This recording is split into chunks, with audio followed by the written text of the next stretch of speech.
Assalamualaikum warahmatullahi wabarakatuh.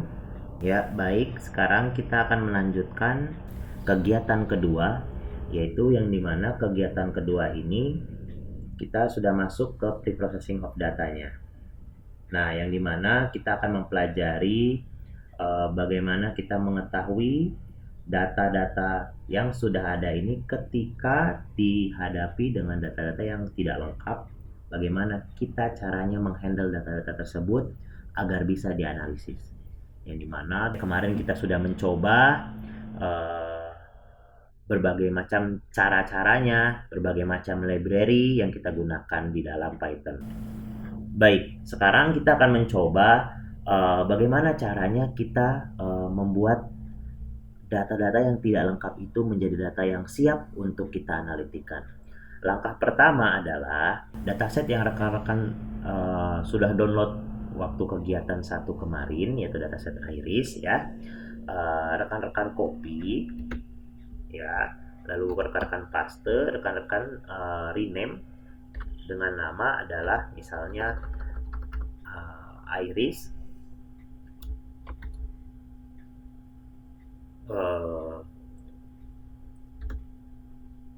imputasi seperti ini. Misalnya seperti ini ya. Lalu rekan-rekan buka. Nah, di sini adalah kita dapati rekan-rekan bahwa dataset Iris ini lengkap gitu ya. Semua datanya itu tidak ada yang kosong. Nah, dalam pertemuan kali ini kita akan buat misalnya adalah Iris imputasi ini datanya ini tidak lengkap. Jadi ada yang kosong gitu ya. Nah, dalam pertemuan ini kita akan mengetahui dengan istilah missing value atau nilai yang hilang. Jadi nilai yang hilang ini memang merupakan dari nilai suatu atribut yang tidak ada di dalam dataset gitu ya. Yang dataset itu kan banyaknya data yang kita inginkan untuk dianalitikan gitu ya, untuk kita teliti. Nah, cara mengatasi missing value yang hilang ini ada beberapa metode. Metode yang pertama itu adalah kita bisa menggunakan metode ignore ya. Jadi abaikan sampel yang mengandung missing value ini. Jadi data sampel tersebut tidak kita gunakan gitu. Jadi kita abaikan saja. Habis itu yang kedua adalah kita menggunakan isi manual. Mengisi manual akan menghabiskan waktu, tapi ya kalau misalnya datanya 1 juta, 5 juta mungkin ya, atau enggak mungkin ribuan gitu ya, datanya ribuan. Ya ini pasti akan menghabiskan waktu, terutama jika datasetnya itu berukuran besar, ya kan. Yang ketiga bisa menggunakan konstanta global, misalnya dengan label tertentu, label encoding, tapi penggunaan konstanta global ini sangat riskan karena bisa jadi konstanta tersebut dianggap sebagai nilai yang menarik gitu kalau misalnya kita dalam pemodelan data mining atau machine learning. Nah, yang keempat itu bisa menggunakan pusat tendensi ya, tendensi sentral ya, kita pakai rata-ratanya, kita pakai mediannya gitu untuk mengisi missing value atau data yang hilang ini. Dan terakhir adalah bisa menggunakan nilai probabilitas yang paling mungkin, yaitu kita bisa hitung dengan regresi atau probabilitas Bayesian.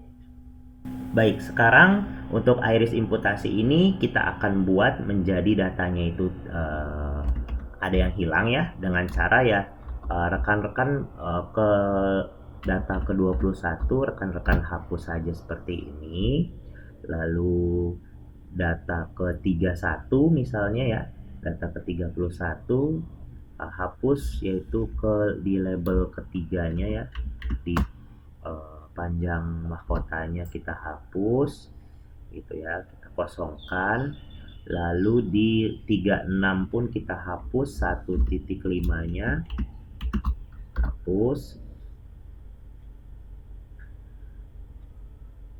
Lalu di 140 pun kita hapus di 6.0-nya. Seperti ini. Oke, baik. Kalau sudah rekan-rekan save gitu ya. Save ya. Nah, sudah. Kalau sudah di save, ini kita sudah mendapatkan data yang dimana datanya itu terdapat data kosong atau missing value atau atribut yang hilang. Oke, kalau sudah, rekan-rekan balik lagi ke Python rekan-rekan, yaitu kita menggunakan IDE-nya Spider. Buat adalah file baru saja ya. Ctrl New, lalu kita close. Nah, sekarang kita akan mencoba pada kegiatan 2 ini bagaimana caranya membuat data itu tertangkap atau terbaca, lalu data itu akan kita bersihkan, di mana data itu akan kita buat menjadi data yang lengkap gitu. Yang tadi di mana kita sudah membuat dataset, lalu dataset yang kita modifikasi, kita buat ada beberapa nilai yang hilang atau atribut yang hilang menjadi missing value. Yang dimana kalau data yang hilang itu menjadi hasilnya kurang baik ketika kita buat analitiknya. Nah, bagaimana cara menghandlenya? Di sini ada beberapa cara, tapi yang akan kita coba itu menggunakan missing value, tapi lalu kita ganti menjadi nilai rata-rata. Bagaimana caranya? Baik, sekarang kita akan menggunakan library yang sudah pernah kita ajarkan di pertemuan sebelumnya, yaitu Pandas ya. Nah, sudah. Lalu selanjutnya kita akan membuat dulu variabel untuk menangkap file path atau directory yang kita simpan dataset tadi kita sudah modifikasi. Jadi buat lagi variabel namanya variabel directory, lalu kita tuliskan adalah d.2/eksperimen. Kenapa saya menulis eksperimen? Karena dataset yang saya simpan itu di data D, habis itu di folder eksperimen dan folder dataset, yaitu dengan nama iris imputasi. Seperti itu. Ya, berarti kita tulis adalah d.2 eksperimen dan dataset, lalu iris /imputasi gitu .csv. Lalu kita run dan sudah masuk ya ke dalam sebuah variabel dengan isinya tuh file path yang kita inginkan. Selanjutnya kita buat lagi untuk ininya ya, untuk kolomnya. Nah, kita manipulasi lagi dengan list. Habis itu kita isi listnya itu dengan nama yang kita inginkan. Yang pertama itu adalah panjang kelopak, lalu lebar kelopak,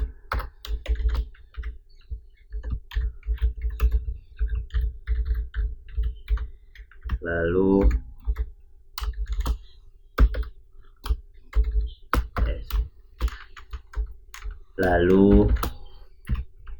panjang mahkota,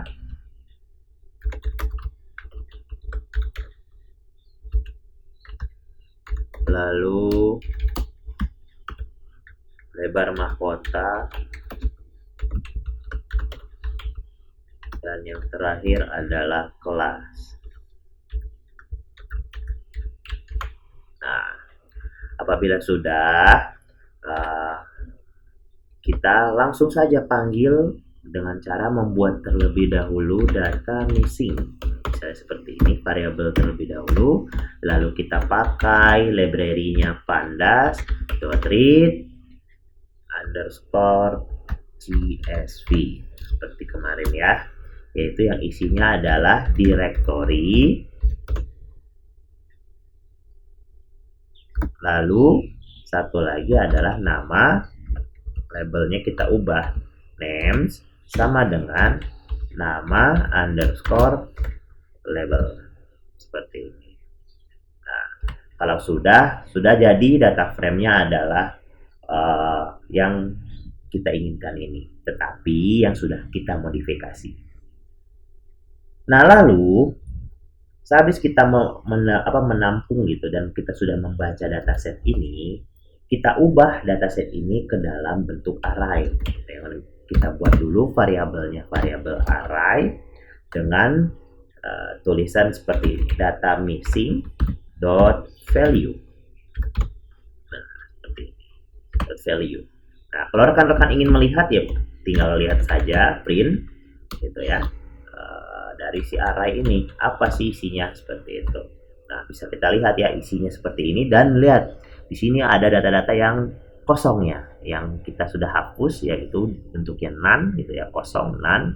none. Nah, ini berarti adalah data-data yang tidak terstruktur yang ngebuat jadi analitik kita jadi kurang baik dengan data-data kosong ini. Kan di dunia nyata pasti ada data kosong ini. Nah, bagaimana cara menghandle-nya? Nah, sekarang kita akan lakukan seperti ini. Ini Ctrl 1 saja di komen. Lalu kita buat dulu inputan-inputannya, tapi saya fokuskan dulu untuk datanya ini. Data ini saja ya, misalnya jangan data X, misalnya data ya sudah data X, misalnya data X, yaitu yang pertama itu array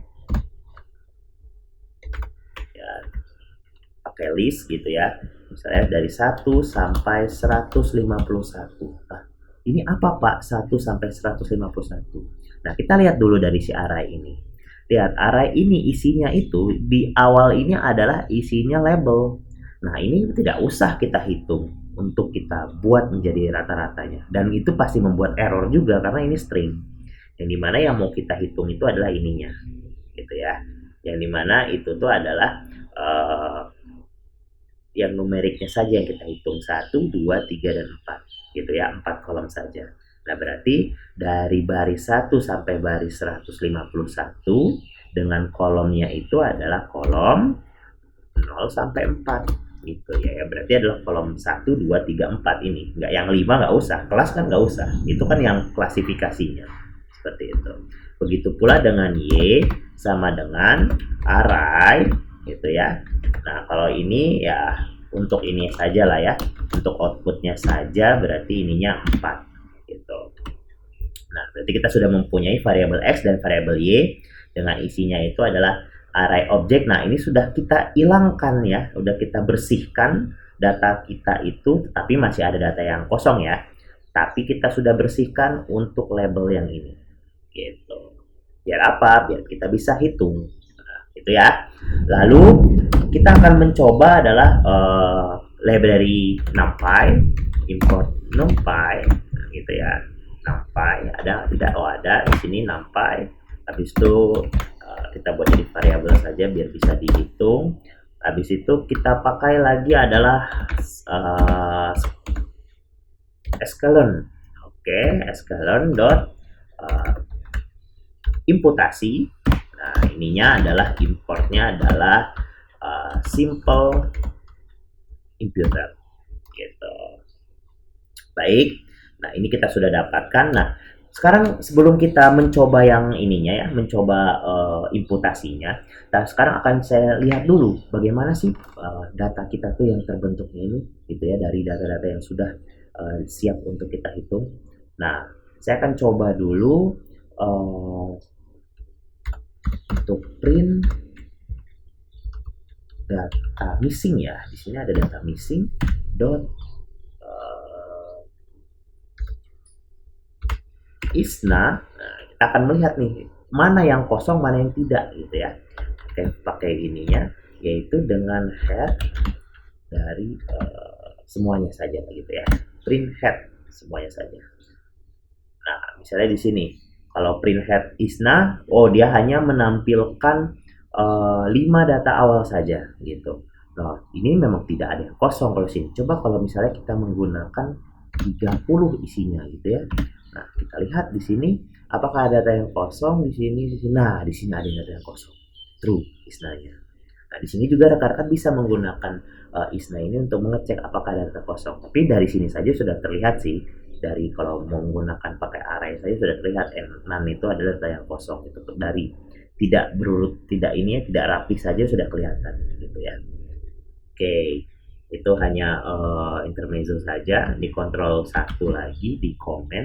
Nah, sekarang kita akan menggunakan imputasinya ya, tapi di sini imputasinya itu jadi kita akan mengganti nilai none itu dengan sebuah statistik atau sebuah, ini kan bisa ya, cara menghandle data atribut yang kosong itu bisa menggunakan data min-nya atau rata-ratanya, atau bisa menggunakan nilai mediannya gitu ya. Nah, di sini kita memakai adalah imputasi min atau nilai rata-ratanya.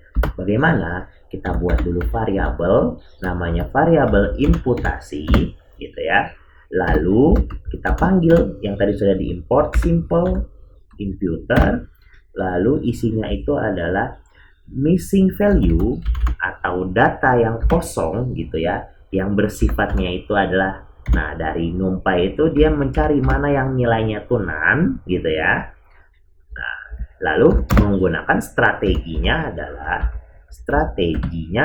kita gunakan rata-rata atau min.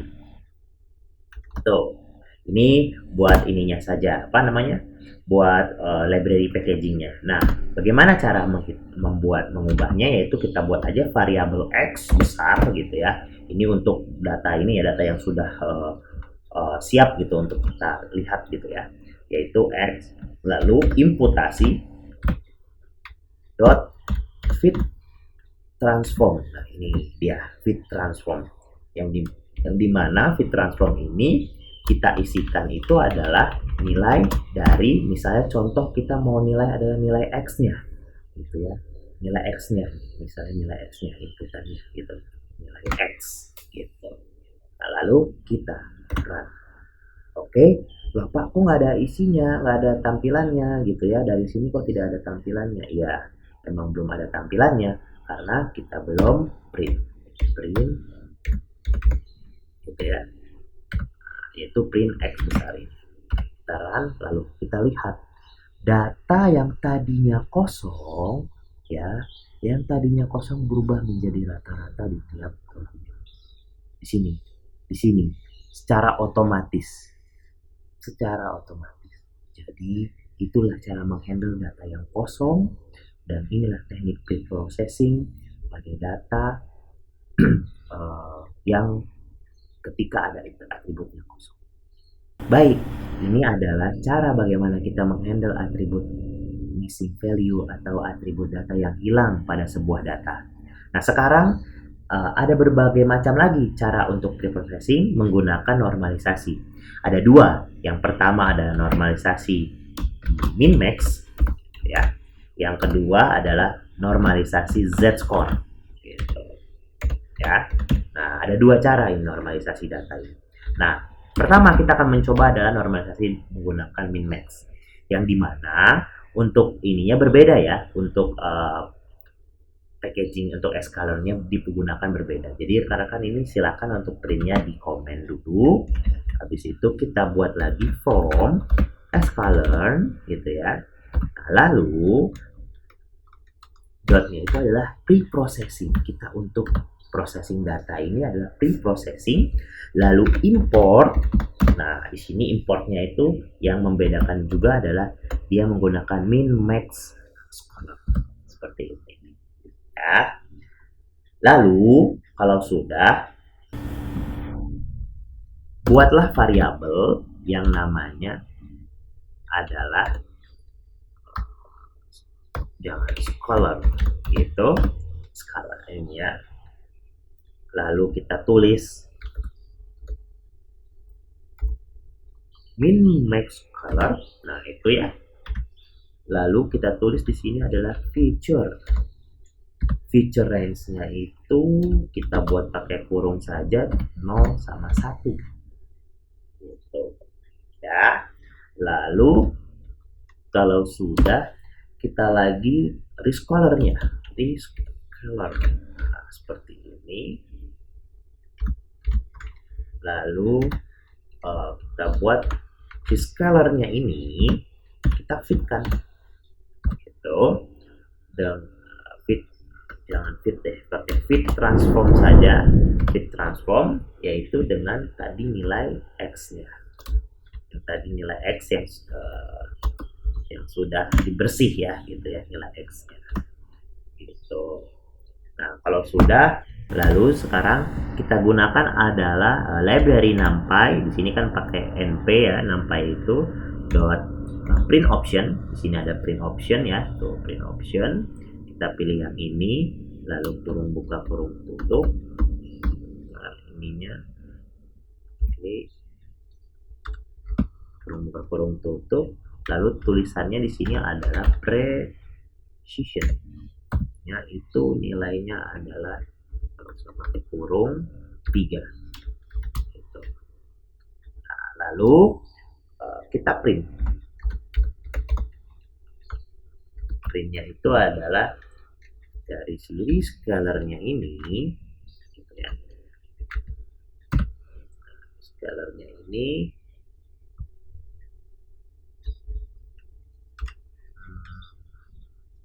nol sampai 5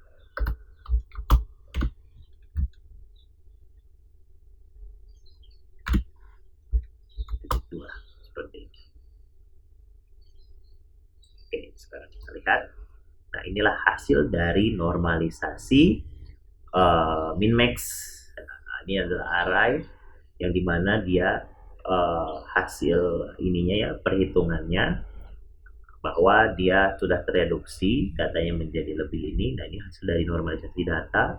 Yang tadi X-nya sudah bersih, nah hasilnya ini menggunakan min max. Yang tadi di fit transform dulu, tapi dia menggunakan range-nya 0 dan 1. Gitu. Ini adalah salah satu contoh untuk normalisasi min max, gitu ya. Nah, ininya ya, nama ininya bisa diganti dengan rescaler, mungkin rescaler nilai X itu saja ya. Nah, ini rescaler nilai X gitu. Oke, baik. Lalu untuk nilai yang kedua, yaitu normalisasi kedua, kita menggunakan namanya normalisasi z-score.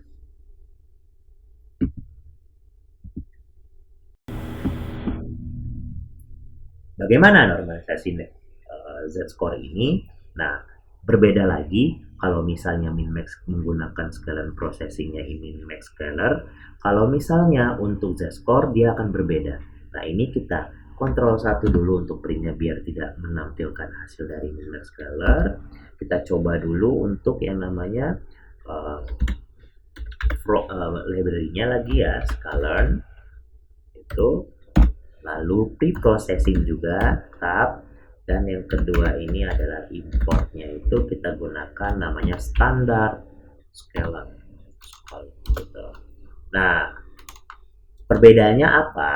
Kalau untuk z-score kita sama juga tetap ya, kita buat lagi namanya scalar, tapi nama variabelnya scalar z misalnya seperti itu, sama dengan yaitu kita pakainya adalah standar scalar, lalu ininya di fit gitu ya, di fit tapi untuk nilai X. Oke, itu yang pertama. Yang kedua, kita juga lagi rescaler gitu ya, rescaler X, tapi untuk yang Z score kita gunakan adalah scalar si Z ini gitu ya. Scalar Z ini kita transform. Nah, transformnya itu ada nilai X juga. Oke, kalau sudah, baru kita tampilkan dengan sama lagi adalah pakai numpy-nya dot print option, numpy print option. Oke, yang dimana print optionnya itu kita tulis adalah precision-nya 3. Ini.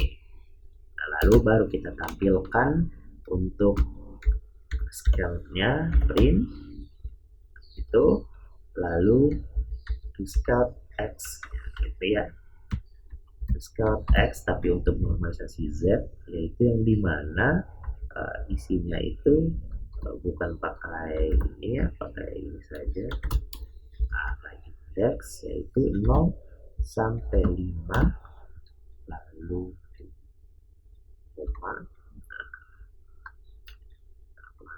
koma, lalu di koma, lalu kita pakai titik 2. Nah, lalu kita lihat, kalau misalnya menggunakan z-score, dia membuat data-datanya ini menjadi minus dan hasilnya. Z-score 2-nya kan ada yang minusnya gitu. Yang dimana berbeda hasilnya dengan min max, tapi tujuannya sama gitu ya. Yang menjadi pembedanya itu adalah kalau z-score ini memanfaatkannya itu nilai standar skalanya gitu, yang dimana Kalau untuk Z-score ini, normalisasinya itu berdasarkan rata-rata dan standar deviasi. Tapi kalau misalnya untuk uh, min-max, dia itu normalisasinya itu melakukan transformasinya itu linear terhadap data yang langsung, data aslinya. Tapi dia fokus ke nilai maksimum dan nilai minimumnya itu diambil. Lalu range-nya itu diambil dan baru dikalikan atau dikalkulasikan. Gitu ya. Kalau Z-score, tadi dia mengambil nilai rata-rata dulu, baru standar deviasinya dikalikan dengan hasil nilai rata-rata itu. Baik, apabila ada yang ingin ditanyakan, rekan-rekan bisa tanyakan di pada grup data mining kelas D, yang dimana di situ bisa ditanyakan langsung kepada dosen-dosen yang ada di sana. Itu saja materi untuk pertemuan ketiga dengan topik preprocess data pada kegiatan 2 kali ini. Saya akhiri. Terima kasih. Assalamualaikum warahmatullahi wabarakatuh.